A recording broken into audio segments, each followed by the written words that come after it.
नमस्कार विद्यार्थियों, आज हम श्रीमद् भगवद गीता के द्वितीय अध्याय के श्लोकों का अध्ययन करने जा रहे हैं। पिछली कक्षा में आप सभी के समक्ष हमने गीता की भूमिका पर प्रकाश डाला था। श्रीमद् भगवद गीता का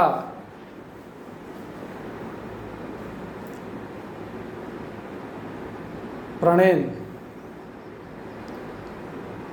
किसने किया था, कहाँ से इसका प्रादुर्भाव हुआ है और किस परिस्थिति में इस गीता दर्शन की उत्पत्ति हुई है, इस बारे में विस्तार पूर्वक हमने चर्चा की है। अब आगे पाठ्यक्रम के निर्धारणानुसार हम प्रत्येक श्लोक का समीक्षात्मक अध्ययन करना चाहेंगे। आप लोग ध्यान लगाकर इसका श्रवण कीजिए, क्योंकि गीता का श्रवण करना किसी वैदिक तत्व या उपनिषद तत्व से कम नहीं है, क्योंकि गीता में जो दर्शन निहित है वो सारा का सारा दर्शन जो उपनिषद साहित्य है उसका सार रूप में यहाँ निहित है। ये बात भी हमने बताई थी। तृतीय अध्याय का प्रथम श्लोक जहाँ हम पढ़ने जाएंगे, इसके पहले आपको बता दूं कि इसके प्रसंग के बारे में। श्रीमद् भगवद गीता की उत्पत्ति उस समय हुई थी कि जिस समय कि कुरुक्षेत्र में दोनों पक्ष की सेनाएं युद्ध के लिए प्रस्तुत हैं, और उस स्थिति में जब अर्जुन ने कहा भगवान श्री कृष्ण से कि हे माधव, मेरे रथ को आप दोनों सेनाओं के बीच में उपस्थापित कीजिए, जहां मैं देखना चाहूँगा कि मेरे सामने मेरे साथ युद्ध करने वाले कौन कौन उपस्थित हैं। तब भगवान श्री कृष्ण ऐसे स्थान पर ले जाते हैं जहाँ अर्जुन अपने समक्ष अपने गुरुजनों को, विशेष रूप से अपने पितामह और गुरु द्रोणाचार्य तथा अन्य सगे संबंधियों को देखकर विषादग्रस्त हो जाता है, और वो धनुष और बाण छोड़कर शोक संविघ्न मानस होकर, शोकाप्लुत होकर, भयंकर विषाद जो मानसिक रोग से ग्रस्त होकर वहाँ युद्ध न करने के लिए विवश हो जाता है, बैठ जाता है, कहता कि मैं युद्ध नहीं करूँगा। तब भगवान श्री कृष्ण उसको समझाने के लिए जो बात कहते हैं, उस बात को, उस तथ्य को महर्षि वेदव्यास प्रदत्त दिव्य दृष्टि के बल पर संजय धृतराष्ट्र से कहते हैं।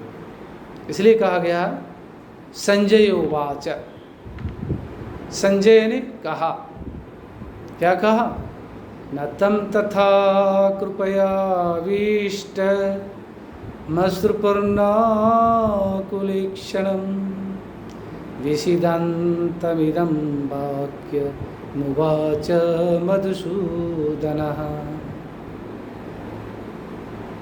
तथा कृपयाविष्टम अश्रुपूर्णाकुलेक्षणं विषीदन्तं तम मधुसूदनः इदं वाक्यम उवाच। तथा उस प्रकार, अर्थात पूर्वोक्त प्रकार जैसे वर्णन किया गया है प्रथम अध्याय के अंतिम पर्याय में, कि अर्जुन, जो मैंने अभी बताया था, आप लोग बताया है कि अर्जुन समस्त गुरुजनों को और अपने सगे संबंधियों को समक्ष देखकर जब मोहग्रस्त हो गया, जब अपनी व्यक्तियों को कैसे मारा जाए, पर ये मेरे सामने युद्ध के लिए खड़े हैं, तो मैं इस राज्य के लिए इनसे साथ युद्ध करूँगा और ये युद्ध में ये मृत्यु को वर्ण करेंगे, तो ऐसा युद्ध मुझे नहीं चाहिए।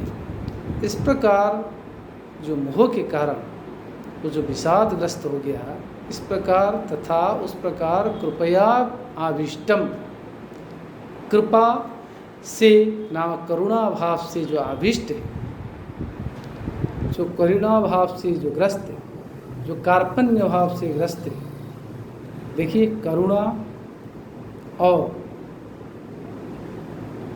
दया, इन दोनों में बहुत अंतर है। दया कि दूसरे की जो समस्या है उसको देखकर उसका निदान करने के प्रति प्रवृत्ति होने की जो भाव है वो दया है, और दूसरे की दुख और कष्ट और पीड़ा को देखकर जो कातर भाव को अपना लेना वो करुणा है, जिसको कहते हैं मोह। यहाँ मोहग्रस्त हो गई, करुणा भाव हो गया, एक मन में डर पैदा हो गया, एक मन में भय पैदा हो गया कि मेरे द्वारा ऐसा काम होगा और जिसका परिणाम अत्यंत भयावह होने वाला है। इस प्रकार की जो भावना है इसको कृपा कहते हैं, करुणा कहते हैं। और इस करुणा भाव से, कृपा भाव से जो ग्रस्त हो गया है, यह अर्जुन का विशेषण है। और अश्रुपूर्णाकुलेक्षणम, अश्रु भी पूर्णे च आकुले च इक्षणे यस्य सः अश्रुपूर्णाकुलेक्षणः तम अश्रुपूर्णाकुलेक्षणम्। आंसुओं के भर जाने से,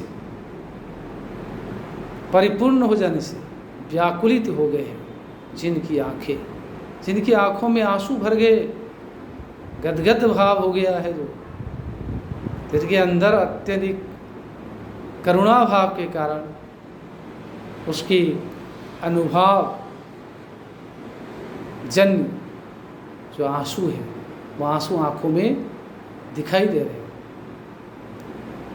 अंधेरा छा गया उनकी आंखों के सामने, और ऐसी स्थिति में रहने वाले जो अर्जुन उससे, और विषिदंतम, जो विषादग्रस्त है, जो अत्यंत दुखी थे, जिनके अंतःकरण में दुख का अपार पहाड़ टूट पड़ा है, घोर अज्ञान अंधकार की तरह ये दुख है। वो दुख एक जड़ता का प्रतीक भी है, भाव भी है। उस दुख से ग्रस्त हुए ऐसे तम, उस अर्जुन से मधुसूदन, मधु नामक राक्षस को विनाश करने वाले, अपने अंतःकरण में जो मोह माया रूपी जो राक्षस है उनको मधु कहते हैं, उनको भी विनाश करने वाले हैं।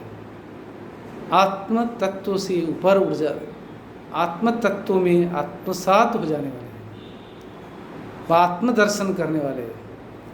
ऐसे भगवान श्री कृष्ण जो कि परमपिता है, परम योगी, साक्षात अंशावतार के रूप में जो धरा पर अवतरण की है धर्म की स्थापना के लिए, उन्होंने इदम वाक्यम उवाच, यह वाक्य कहा।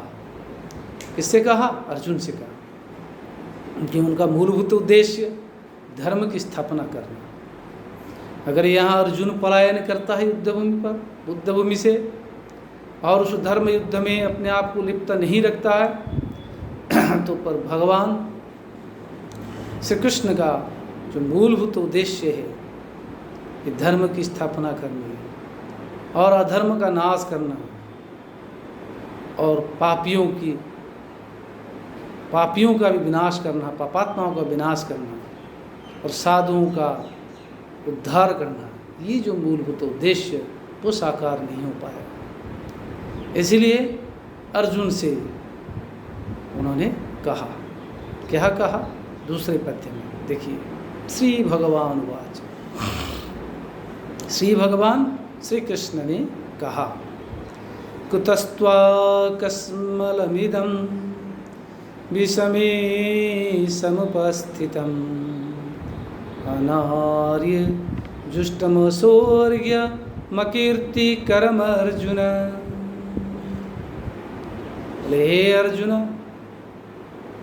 त्वाम यत्वा विषमे अनार्यजुष्ट्यम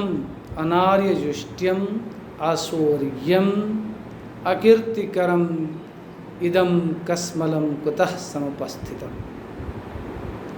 हे पार्थ अर्जुन, तुम्हें या तुम्हारे पास, तुम्हारे निकट, तुम्हारे में, त्वा युष्मत् शब्द द्वितीय विभक्ति एक वचन का प्रयोग हुआ है। तुम्हें व तुम्हारे पास विषमे, ये जो विषम मुहूर्त है, सम मुहूर्त नहीं है, विषम मुहूर्त है, विषम समय है, विषम काल है। क्यों?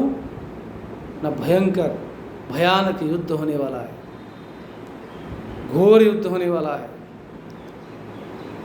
उभय पक्ष की सेना जहाँ मरने और मारने के लिए उतारू है, ऐसी स्थिति में। और इस धर्म क्षेत्र में धर्म युद्ध करने का जो समय है, इस समय अर्जुन, तुम्हें, तुम्हारे पास इदम अनार्य जुष्टम, ये जो अनार्य लोगों के द्वारा जुष्ट या आर्य लोगों के द्वारा जो जुष्ट नहीं है, अनार्य ही जुष्टम यत् अनार्य जुष्टम, आर्य ही न जुष्टम यत् तत् अनार्य जुष्टम, एवं भी इस प्रकार भी व्युत्पत्ति हो सकती है। जो अनार्य लोगों के द्वारा, शिष्ट लोगों के द्वारा जो ग्रहणीय है, जो सेवनीय है, या आर्य लोगों के द्वारा, शिष्ट लोगों के द्वारा जो आचरणीय नहीं है, व उनके आचरण से बहिर्भूत जो है, इदम अस्वर्ग्यम न स्वर्ग्यम असौर्ग्यम, जो स्वर्ग फल प्रदायी नहीं है, जो नरक की ओर ले जाने वाला है, जो नरक का परिणाम देने वाला है। इदम कस्मलम, ये जो पाप है, ये जो अधर्म है, कस्मल पाप, अधर्म को पाप कहा गया। और अधर्म किसे कहा गया? न धर्म जो नहीं, धर्म किसे कहा गया? न कर्तव्य कर्म का परिपालन, कर्तव्य कर्म का सम्यक रूप से अच्छी तरह परिपालन करना, संपादन करना ही धर्म है। और कर्तव्य कर्म से विमुख हो जाना अधर्म है, और वही अधर्म ही कस्मल है, पाप है, और वह स्वर्ग फल नहीं देने वाला है, वह नरक का परिणाम देने वाला है। ऐसे नरक का परिणाम देने वाला ये जो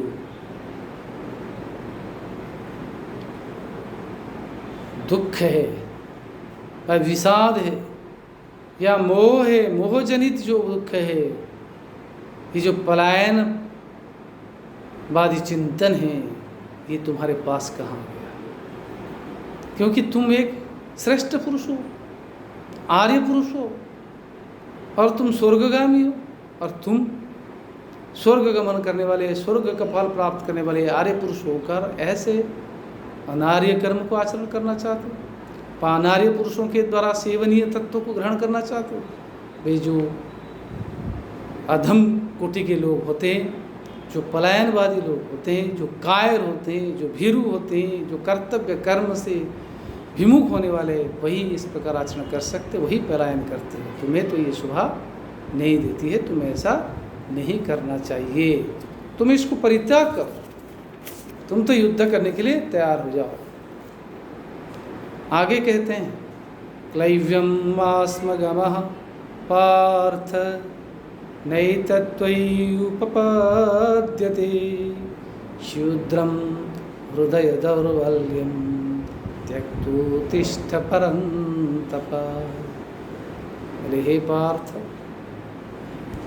क्लैव्यम मास्मगमः एतत्त्वयि न उपपद्यते परन्तप हृदय दौर्बल्यम यत् खलु छिद्रम तत् हृदय दौर्बल्यम त्यक्त्वा उत्तिष्ठ। बोले हे पार्थ, हे अर्जुन, क्लैव्यम क्लीबता नाम नपुंसकता को मास्मगमः मत प्राप्त करो। वहाँ निषेधार्थक,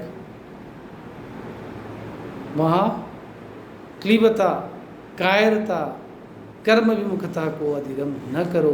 ये तत्व ही न उपपद्यते, ये जो क्लव्य है, ये जो क्लीबता, ये जो नपुंसकता, कर्म विमुखता, ये तुम्हारे में उपपन्न नहीं है, तुम्हें ये शोभा नहीं देती, तुम्हें ऐसा आचरण नहीं करना चाहिए। इसलिए हे परंतप, हे परांतपति परंतप, हे प्राणम तपकारी परान तपति यह सह परंतप। पर माने शत्रु, शत्रुओं को तप्त देने वाले, तपने वाले, तपाने वाले, पीड़ित करने वाले, अर्थात शत्रु विनाशकारी, हे शत्रुओं को दंड देने वाले अर्जुन, हृदय दौर्बल्यम त्यक्त्वा उत्तिष्ठ। हृदय की ये दुर्बलता है और कुछ भी नहीं है, हृदय की ये कमजोरी है। इस हृदय की, दिल की कमजोरी को त्यक्त्वा, त्यज धातुत्वा प्रत्यक्तत्वा, छोड़कर परित्याग करो, उत्तिष्ठ, उठो, जागो, युद्ध करो। देखिए यहाँ परंतप शब्द प्रयोग कर रहे हैं, ये सार्थक है, निरर्थक नहीं है। क्लैव्यम आस्मगम यहाँ कह रहे हैं, क्लीबता को मत जाओ, क्लीबता को, नपुंसकता को, कायरता को, कर्म विमुखता को, युद्ध भूमि से पलायनवादिता को कौन अपनाता है? वो अपनाता है जो कि युद्ध से विमुख होता है। परंतु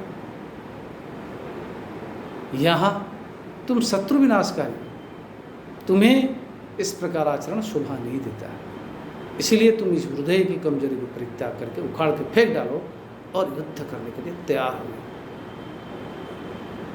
इस प्रकार भगवान श्री कृष्ण अर्जुन को युद्ध भूमि पर अपने कर्तव्य, कर्म, धर्म युद्ध के लिए प्रेरित करते हैं, क्योंकि उनका महान उद्देश्य है अधर्म का विनाश करना और धर्म की स्थापना करना। और इस मूलभूत उद्देश्य को लेकर वे अर्जुन को बार बार प्रेरित कर रहे हैं और गीता के संदेश के माध्यम से उसके मन में जो विषाद है, दुख है, जो मन में जो कायरता है, कृपा भाव है, उसको दूर करने के लिए सतत प्रयास कर रहे हैं। आज हम यहीं विराम लेते हैं, फिर आगे की जो कक्षा है उसमें आगे की पद्यों का अध्ययन करेंगे।